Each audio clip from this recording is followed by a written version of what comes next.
Good evening, everyone. Thank you for joining us. This evening, we'll be taking a look at InfoProtect Solutions Incorporated. Our presenters this evening are Sasha Gay Gooden, Vaughn Hamill, Delone Sr., and Dion Sadler R. Scott.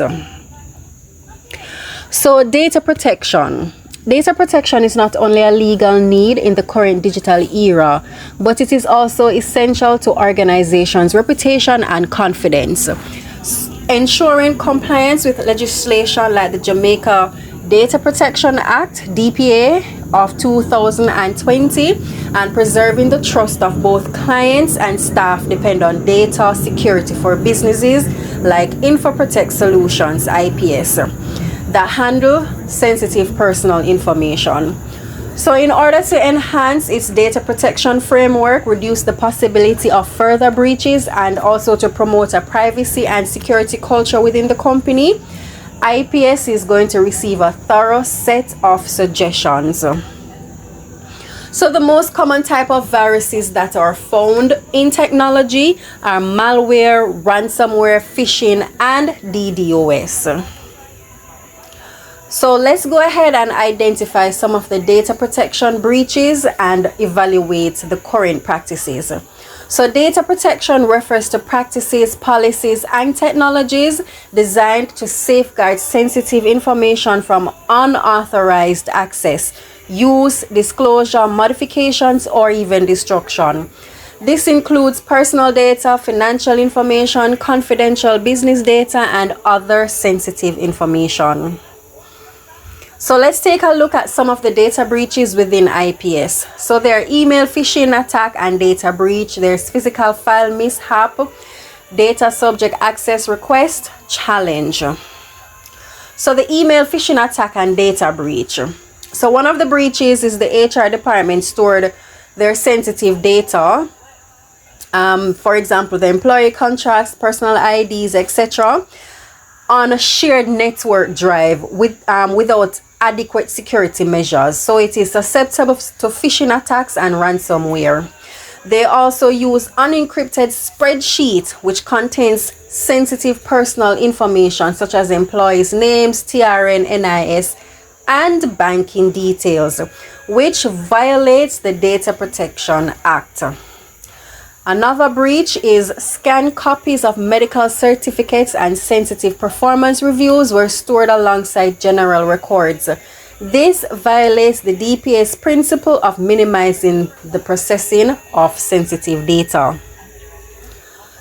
Let us look at physical file mishap. So termination records were left unsecured in public areas, accessible to cleaning staff. These records should be kept securely and disposed of accordingly to the retention schedule. They also had failure to adhere to the recommended retention period of 5 years for termination records. This also violates the DPA's retention principle. So data subject access request, DSAR challenge. HR failed to respond to Mr. Brown's DSAR within the required 30-day time frame. There were also issues in locating the data and handling the rectification of inaccurate personal data. The DPA mandates that individuals have the right to access their data and request corrections. They also showed lack of clarity on how to handle requests for rectification of data used in promotion decisions. This violates the accuracy principle under the DPA. So let's take a look at some of the impact assessment. So there is a lack of comprehensive security measures. There is inadequate retention and disposal practices and a training and awareness gap.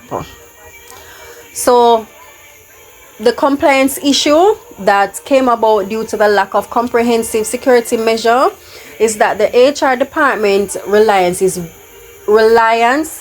is a weak password protection. They have unsecured physical files and no access control mechanism. So this breaches several provisions of the DPA, such as the requirement to implement appropriate technical and organizational measures. And this is found in sections 15 and 16 of the DPA Act. So there's inadequate retention and disposal practices. The HR team, they were not properly trained on data protection laws, leaving them ill-equipped to manage personal data or respond to breaches. The DPA requires organizations to train staff on data protection. You can also see Section 28 of the Data Protection Act. Training and awareness gap. There is no documented retention schedule or formalized disposal procedure. This is a direct violation of the DPA's guidelines on data retention and secure destruction. These are found in sections 18 and 19 of the DPA's Act. So identification of sensitive personal data. Some of the examples of the sensitive personal data that were left lying around were medical records, performance reviews with sensitive comments, racial origin, which is also written in the interview notes. So DPA classification. Sensitive personal data under Section 9, example, health data, race and ethnicity. DPA requirements, special conditions for processing sensitive data, including explicit consent and secure handling. We are now going to take a look at some of the proposals for the corrective actions and best practices for IPS. Let's take a look at the proposals for corrective actions and best practices. So ransomware. So we need to have incident response team activation. We need system isolation, malware removal, data recovery from backups. And we also need to notify authorities and the affected individuals. When it comes on to physical mishap, we need to ensure that IPS secures stored records and conduct an exposure risk assessment. DSAR, so they need to search all repositories for applicant data and also to provide accessible data and rectify inaccuracies. This is in case of breaches. So here is a strategy for HR to record. So HR record management strategy. So HR needs storage and organization. So HR needs to use encrypted access control, HRIS, right? So systems or secured cloud that can be used. So they also need to separate sensitive data from general files. Sensitive data would include medical or legal. Security measures that can be put in place. Role-based access, audit trails, encryption, and regular security audits need to be done. Retention schedule. 5 years for employment records. Beyond that, only if legally justified should it be kept. Discard outdated physical files securely. Don't just throw them out. Shred them, burn them. Disposal procedures. Digital, secure, wiping and use encryption. Physical, shredding or incineration. Training and policy development. It is mandatory.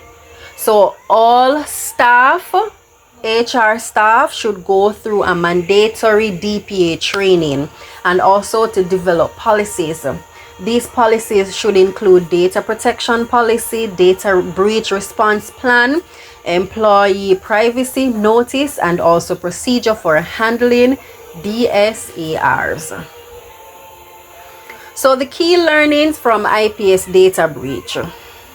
So there's a lack of proper access controls and encryption which led to unauthorized disclosures. There's absence of staff training on data protection principles. There is also failure to meet several Data Protection Act of 2020 obligations. There is no formal data retention or breach response policy in place. Some of the ongoing compliance that we need to put in place is regular data protection audits. These are essential to identify gaps. We need continuous staff training. This reinforces privacy culture. Appointing a data protection officer. This enhances oversight and accountability.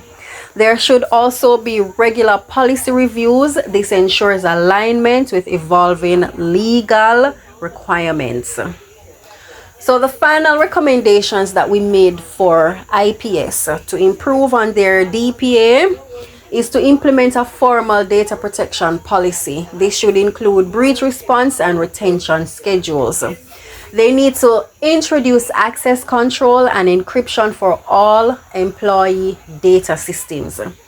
They should also conduct mandatory annual training on the DPA and data privacy practices. They should also establish a privacy by design approach in all HR systems and processes. Designate a DPO or assign clear responsibilities for data protection oversight.